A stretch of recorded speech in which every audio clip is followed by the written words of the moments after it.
The sun had just begun to rise over the hills of Mukono, painting the sky in soft shades of orange and gold. Long shadows stretched across the banana plantations and cassava gardens, and the morning birds sang loudly. In a small mud-walled house with its roof patched by old iron sheets, lived Mzee Kato, an old man with tired eyes and a bent back. He had once been strong, the pride of his family, but now his hands trembled whenever he lifted his hoe. His only son, James, had been serving a long sentence in Luzira prison for a crime that had shaken the entire village, a daring bank robbery. Since James's arrest, Mzee Kato had been left to fend for himself. His bones were weak, his energy fading.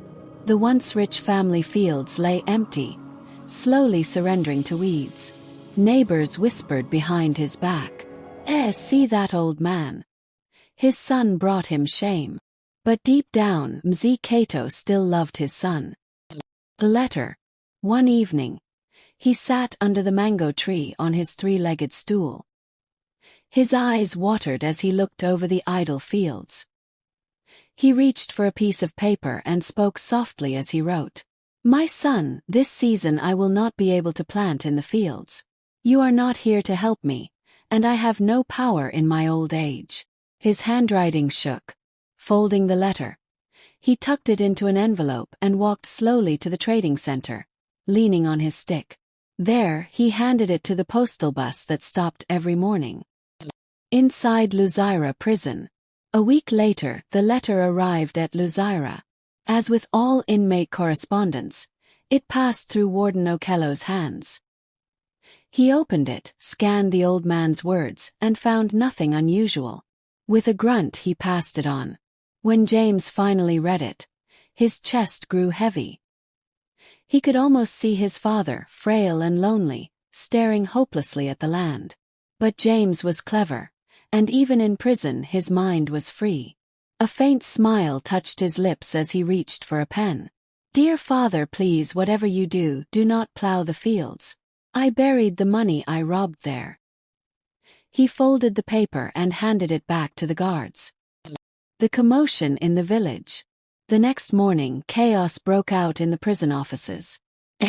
"We found where the stolen money is hidden," Warden Okello shouted, waving the letter. "It's in Kato's fields." Within hours, police trucks roared down the dusty road to Mzee Kato's home.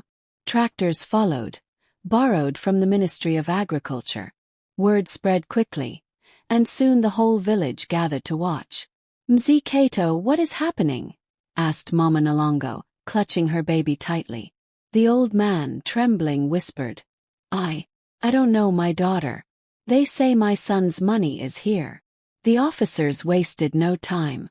Under the blazing Ugandan sun, they plowed through every corner of the land. The tractors churned up soil, policemen dug deep pits, sweat dripping down their faces. Dust filled the air. Villagers whispered, laughed, and shook their heads. Hours passed. But nothing was found. Not a single coin.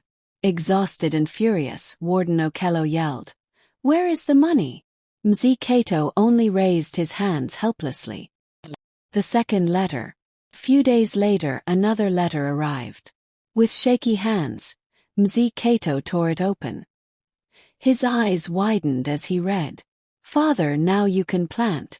The land has already been plowed for you. Let the seeds fall on soft soil. Even though I am behind bars, I have helped you." For the first time in many years, Mzee Kato laughed until tears rolled down his cheeks. That season, the old man planted beans, maize, and groundnuts in the freshly tilled soil. When the rains came, the crops grew tall and healthy.